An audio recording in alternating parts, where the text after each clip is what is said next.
episódio do CaciCast e hoje com o tema Comissão Interna de Prevenção de Acidentes. Esse episódio é para você que é um profissional da área de segurança, um técnico de segurança do trabalho, um engenheiro de segurança, um médico do trabalho, por que não? Mas também para você que entrou aqui por curiosidade, quer conhecer a respeito, é um cipeiro, faz parte já de uma CIPA de alguma empresa, né? E mesmo que você não tenha conhecimento a respeito e está aqui por curiosidade, eu vou tentar trazer as informações de forma mais simples possível para que você possa entender. Meu nome é Marcelo, sou técnico de segurança do trabalho, entre outras coisas, né? Professor, instrutor. E vamos falar então a respeito dessa Comissão Interna de Prevenção de Acidentes.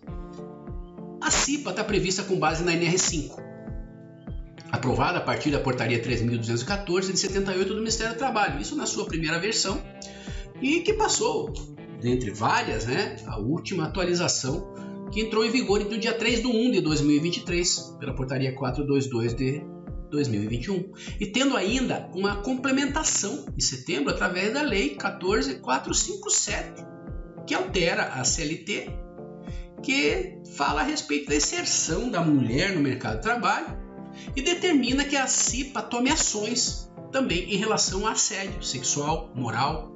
Então essa é a ideia da nossa questão legal em relação à CIPA. Mas quando, como, por que aconteceu a CIPA? Como ela começou? Basicamente, a CIPA teve seu início na Revolução Industrial, na Europa, meados do século XVIII. Naquela época, as empresas não possuíam as melhores condições de trabalho. Os ambientes eram precários, com péssima iluminação, lugares abafados, lugares sujos, salários muito baixos, inclusive desmotivavam muito os trabalhadores. Crianças e mulheres eram contratadas sem o mínimo critério de idade, por exemplo, de horário de trabalho. Inclusive, trabalhadores chegavam a laborar até 18 horas por dia, estando sujeitos a punições severas, incluindo castigos físicos pelos patrões. Logo, os trabalhadores então começaram a se organizar em várias regiões da Europa, uma espécie de sindicato para lutar por melhores condições de trabalho. Foram movimentos seríssimos, inclusive com situações de protesto envolvendo violência por parte de alguns movimentos. Por exemplo, o movimento ludista, os chamados quebradores de máquina.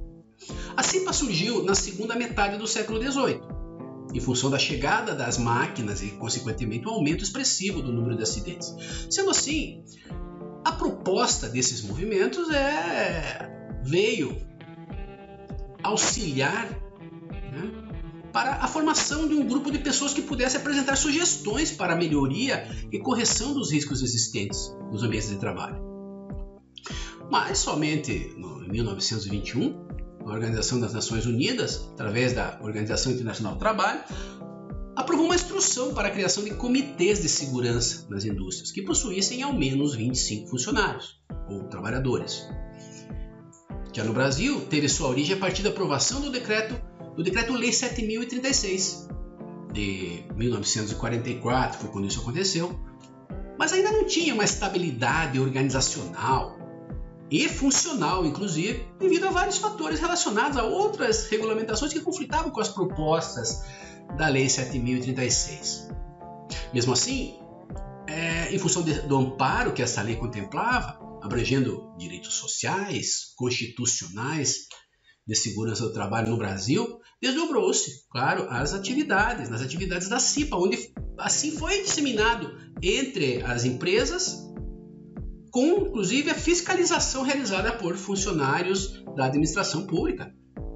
Com levantamentos estatísticos, utilizando métodos comparativos efetuados, foi possível a adoção de políticas trabalhistas e empresariais para a preservação do bem-estar dos trabalhadores e assim evitar, claro, prejuízos para os empresários e as instituições previdenciárias, comprovando assim uma queda significativa dos acidentes. Esses levantamentos estatísticos somente foram possíveis a partir do estabelecimento de definições, conceitos, regras, normas desenvolvidas, implementadas dentro das normas da ABNT, Associação Brasileira de Normas Técnicas, as investigações de acidentes para determinar as causas e propor medidas de controle para que esses acidentes não ocorressem novamente, ajudaram muito E os estudos com base em frequência e gravidade, foi possível o delineamento mais objetivo para a implementação de programas de prevenção de cada empresa ou cada ramo de atividade, porque as empresas elas possuem dentro dos seus processos especificidades em termos de riscos. Assim foi possível determinar a eficiência do sistema de prevenção a ser adotado, a depender também do ramo de atividade que essa empresa pertencia. Mostrando assim que as CIPAs poderiam ser um diferencial para a redução dos acidentes. Somente 22 anos após, através dessa lei 7.036 de 44, no artigo 82, estabeleceu-se a obrigatoriedade das instituições das empresas formarem comissões de prevenção para que empresas acima de 100 trabalhadores formassem essas comissões com representantes do empregador. Nesse caso, isso já foi revogado. Em 1977, através da Lei 6.514, uma alteração ali na CLT, no seu artigo 163, dentro do capítulo 5, que dispõe sobre segurança e medicina do trabalho, foi estabelecida a obrigatoriedade da formação da Comissão Interna de Prevenção de Acidentes do Trabalho. Hoje, depois das atualizações e dos complementos, passou a chamar-se Comissão Interna de Prevenção de Acidentes e Assédio, e hoje é obrigatória para todas as empresas que possuem 20 funcionários ou mais, sendo que as empresas de 19 funcionários ou menos devem ao menos indicar um representante para atingir os objetivos de prevenção, os chamados designados de CIPA, com exceção do microempreendedor individual, que esse daí já não precisa atender essa questão da CIPA, o que a NR5 propõe. As CIPAs atualmente são formadas por representantes do empregador e também representantes dos empregados, onde as suas quantidade das comissões, quantidade de pessoas participantes da comissão, são dimensionadas a partir do quadro da NR5, usando como base as atividades preponderantes, utilizando os códigos nacionais de atividades econômicas previstos no cartão do CNPJ, determinando o seu grau de risco. E isso é necessário a utilização da NR4 do SESMIT, que vai de 1 a 4. 1, 2, 3 e 4, sendo grau de risco 1 o mais leve, grau de risco 4 o mais crítico. E cruzando esses graus de risco com a quantidade de funcionários. E assim determinando qual será a quantidade de componentes que farão parte da Comissão Interna de Prevenção de Acidentes. Uma observação é que na NR5 o quadro de dimensionamento dispõe da quantidade de representantes dos empregados, ou seja, os votados. Isso quer dizer que a necessidade por paridade deve se considerar o dobro, ou seja, tenho 10 votados, eu preciso de mais 10 indicados, já que é necessário ter a mesma quantidade de efetivos e suplentes como representantes das duas partes, do empregador e dos empregados, e até mesmo para poder definir quem será o presidente, que deve fazer parte dos representantes do empregador, e o vice-presidente, que é um dos que foram votados como representantes dos empregados. Para a escolha dos representantes do empregador, isso é feito através de indicação. Já o dos empregados, como já comentado, é através de processo eleitoral, voto secreto, que deve ter seu início 60 dias antes da posse. Importante aqui dizer que qualquer funcionário registrado na empresa pode se candidatar à eleição da CIPA, independente do seu cargo, com algumas exceções, no caso os menores aprendizes, estagiários, pessoas em período de experiência, porque tem um contrato com prazo determinado, de porventura a empresa resolver não admiti-lo, não efetivá-lo após o período, ele poderá ser dispensado sem problema nenhum, sem ônus para a empresa em relação às questões de CIPA.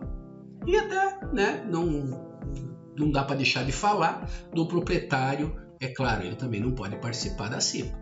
A CIPA urbana, como muitos se referem, ela é prevista dentro da NR5 e proporciona aos trabalhadores uma estabilidade durante a gestão. E essa estabilidade é de 1 ano, prevendo estabilidade também 1 ano após o término da gestão. Mas para os representantes dos empregados, o pessoal que foi votado, podendo inclusive se candidatar para mais uma gestão, ao findar a gestão atual. Os representantes do empregador não têm esse direito à estabilidade, portanto aqui também. Existem algumas exceções no dimensionamento para algumas atividades específicas que se enquadram em normas regulamentadoras setoriais. São normas regulamentadoras de áreas, né, de ramos de atividade específico, em função dos seus riscos, que é, por exemplo, o caso da NR22, que é o serviço de mineração, então segurança do trabalho aplicado ao serviço de mineração.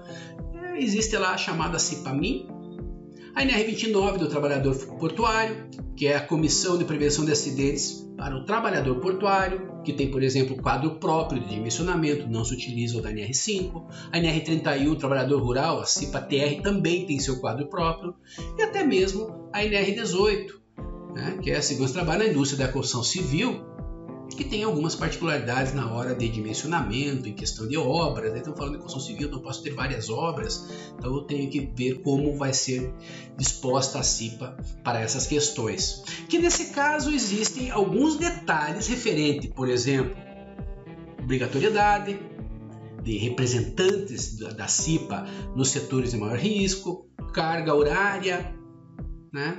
Então, vale tempo de mandato. Mas lembre-se, o objetivo é o mesmo: prevenção. Todas as CIPAs deverão passar por treinamento. Com as novas atualizações das NR, os treinamentos passarão a ter carga horária diferenciada de acordo com seus graus de risco, conforme já comentado. Então, grau de risco 1 seriam 8 horas, grau de risco 2, 12 horas, grau de risco 3, 16 horas, grau de risco 4, 20 horas, de acordo com os conteúdos programáticos previstos no anexo da NR5. E isso também vale para as NRs, né, para as CIPAs, das NRs setoriais, pensando assim, né, que tem também seus conteúdos programáticos previstos. E que a depender da atividade, o treinamento deve ser contextualizado para o ramo, para os riscos da empresa. Não adianta eu falar de trabalho em altura para quem trabalha no escritório de contabilidade, por exemplo. Outra novidade é que os treinamentos podem ser híbridos. Eles podem ser EAD e presencial, né? Com uma divisão de carga horária, dependendo da carga horária, claro. O treinamento de 8 horas é uma exceção, ele pode ser feito 100% EAD. Afinal de contas, os riscos são bem mais simples ou menos críticos. Isso é previsto dentro da norma regulamentadora número 1, que dispõe sobre essas situações, entre outras, que são as disposições gerais e o gerenciamento de riscos ocupacionais.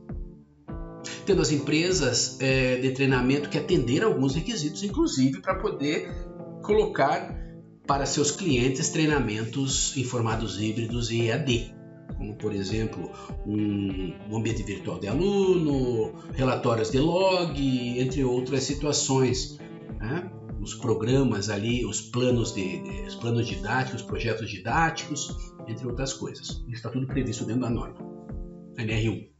O conteúdo programático básico previsto na NR5 fala sobre organização, constituição, dimensionamento e funcionamento da CIPA. Legislação aplicada à saúde e segurança, a parte legal disso tudo. Salubridade, periculosidade, entre outras coisas. Segurança do trabalho. Então, quais são os conceitos, o que é acidente, o que é segurança do trabalho, quais os objetivos da segurança do trabalho, os tipos de acidentes, né? Acidente típico, acidente atípico, acidente de trajeto, quais são os riscos ocupacionais e ambientais, como também a questão do assédio. E trazer também para os cipeiros as medidas de controle para esses riscos. E também a questão de uma mudança que houve, a inclusão aí de noções sobre inclusão de PCDs, pessoas com deficiência e reabilitados. Claro que tudo isso é adaptado para as referidas cargas horárias de acordo com o grau de risco. E complementarmente, noções de primeiros socorros, noções de prevenção contra incêndio. Então são alguns itens que devem fazer parte do treinamento sempre que possível. Então vamos lá. Qual é o papel da CIPA? Como eu disse anteriormente, no início da nossa conversa, prevenir acidentes e prevenir doenças relacionadas ao trabalho. Dentro dessas atribuições, então, podemos incluir identificar riscos, elaboração de planos de ação e planos de trabalho, realizar inspeções, programar inspeções aleatórias, inspeções programadas, enfim, a acompanhar as atividades de terceiros, inclusive com o uso das inspeções. Gente de fora da empresa precisa tomar cuidado, eles não conhecem os riscos da empresa. Processo de integração, integrar esse pessoal. SESMIT, CIPA deve participar. Propor medidas de controle de riscos que não estavam previstos. Promover campanhas de conscientização, de prevenção, do assédio, inclusive está previsto na legislação sobre assédio moral, sexual. A própria CIPAT, a Semana Interna de Prevenção de Acidente do Trabalho, né? Trazer informações de conscientização, palestras, atividades, dinâmicas, campanhas de saúde e bem-estar para os trabalhadores. Trabalhar em conjunto com o SED, Serviço Especializado de Engenharia de Segurança e Medicina do Trabalho, quando houver. Trabalhar em conjunto com a Brigada de Incêndio, nos tratos de prevenção de incêndios, além das reuniões que são obrigatórias, né? Então, a depender do grau de risco, mensais ou bimensais, para a discussão de propostas de melhoria. O que eu percebo hoje, falando da CIPA, existe uma falta muito grande de comprometimento por parte não só dos participantes da CIPA, mas como uma empresa como um todo. Elas existem, é verdade, mas é aquela famosa CIPA de papel para cumprir a legislação e não pagar multas, até porque elas são caras. Muitos empregadores colocam uma série de barreiras financeiras, operacionais, enfim. Simplesmente eu não vou fazer, eu tenho a CIPA, está lá, e eu não vou investir dinheiro nisso, ou eu não vou gastar dinheiro nisso. É aquela visão que segurança do trabalho é despesa, não é investimento. Isso acaba que o cipeiro fique frustrado e também negligencia algumas das suas atribuições. O comentário é mais ou menos assim: o homem não quer, não tem o que fazer, deixa assim mesmo. Só que eu sempre falo para os meus treinandos, cipeiros, claro, né? Existem muitas coisas que podem ser feitas dentro do processo que não demandem de tempo, muito tempo e de dinheiro. Tem um monte de coisa que dá para fazer. Conscientização, algumas coisas que poderiam demandar de dinheiro podem ser resolvidas com o material que eu tenho dentro da empresa. É só ter boa vontade. A parte organizacional, de repente, mudar dentro do processo ou sugerir a mudança, né? Ver se é aplicável ou não, claro. Outro caso é a teimosia, a resistência dos demais trabalhadores no atendimento às regras e procedimentos, que complica muito isso, porque eles vêm de outras empresas com vícios que são difíceis de tirar, mas é possível. Então, ser cipeiro realmente é um desafio para algumas empresas. Mas conheço várias que suas CIPAs são funcionais, são comprometidas e trazem resultado. Eu já devo ter ministrado por baixo uns 300 treinamentos de CIPA. E nesse tempo que eu exerço essa profissão de instrutor, consultor e instrutor, mas agora na CIPA instrutor, eu percebo um certo desinteresse por parte do empregador e dos empregados. A CIPA deve, ou deveria, ser um fator de modificação dentro dos ambientes de trabalho. Mas não é isso que está acontecendo, infelizmente. Devido a todos esses fatos, muitos trabalhadores não têm interesse de participar das comissões, argumentando que sabe que a CIPA não funciona, então eu não quero me comprometer, eu não quero me incomodar. É complicado isso. Algumas pessoas até participam como representantes dos empregados, né, pro voto, pro processo eleitoral, mas em busca de estabilidade, não pro principal objetivo, prevenção, ajudar as pessoas. Apenas por isso, estabilidade. Inclusive já me foi relatado em vários treinamentos que eu gosto de perguntar por que você está aqui fazendo a CIPA hoje comigo e tal. Por quê? Porque eu quero estabilidade. Até profissionais da área de segurança do trabalho estão afirmando por aí que como a CIPA não funciona, ela deveria ser extinta, que a NR5 deveria ser extinta. Não adianta. Eu particularmente não acredito nesses argumentos. Eu vejo que se a comissão for bem treinada, for bem orientada, pessoas com boa vontade, seja composta por pessoas comprometidas, a coisa funciona sim. Traz resultado. Em meus treinamentos e relacionamentos com as empresas, como consultor e instrutor, eu procuro trabalhar no psicológico das pessoas, mostrando que prevenção pode ser um benefício para todos. É o melhor caminho. E isso tem a ver com mudança de cultura, de comportamentos equivocados que já estão enraizados na mente de algumas pessoas. Tirar essa visão do danada, não dá nada, é rapidinho. Da autoexclusão, né? Não, acontece com os outros, comigo não. Do excesso de confiança, pressa, fazer rápido que eu tenho que ir embora. Da abertura de exceções. Tenho o padrão, saio do padrão, vou abrir uma exceção. Presumir que tudo está ok, tudo está seguro. De subestimar os riscos. Ou seja, trabalho para aguçar a percepção de risco nos trabalhadores. De forma que ele entenda que é melhor prevenir do que remediar. Que as consequências podem ser sérias. E que sim, existem pessoas esperando por ele lá na casa dele. E que gostam dele. Mas é claro, se não houver a participação de todos os atores envolvidos, não houver uma boa vontade, ou seja, partindo dos empregadores, dos cipeiros, o SED, quando houver, o RH, demais trabalhadores, aí não vai. É bater em ferro frio. Mas não dá para desistir.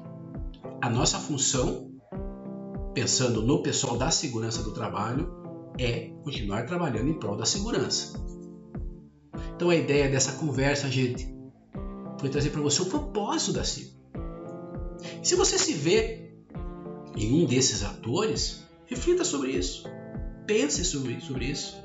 Se você é cipeiro, você vai trabalhar com a promoção da saúde, ajudando pessoas, ensinando pessoas, esclarecendo dúvidas. Você vai exercer uma atividade de professor de adultos no que diz respeito à saúde e segurança. Mas sempre lembre, são pessoas como você.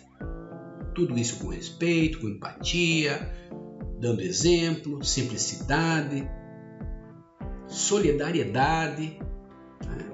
Colocando em ação as boas práticas de segurança, né? As famosas habilidades comportamentais, né? Que tem uma relação aí com as questões de relacionamentos interpessoais dentro das empresas, os soft skills, como dizem por aí. Muito bem, depois dessa conversa produtiva, quero dizer que a CACILAB dispõe de treinamentos de formação de cipeiros, com uma vasta experiência, isso eu posso dizer, com treinamento já efetuado em mais diversos ramos de atividade. Então, se você quiser conhecer o nosso trabalho, entre em contato com o nosso 41985339760 através do WhatsApp, que estaremos à disposição. E se puder, não esqueça de nos seguir, caso tenha gostado dessas informações. Estamos em várias plataformas de áudio nas redes sociais. Não esqueça, quem conversa, aprende. Um abraço.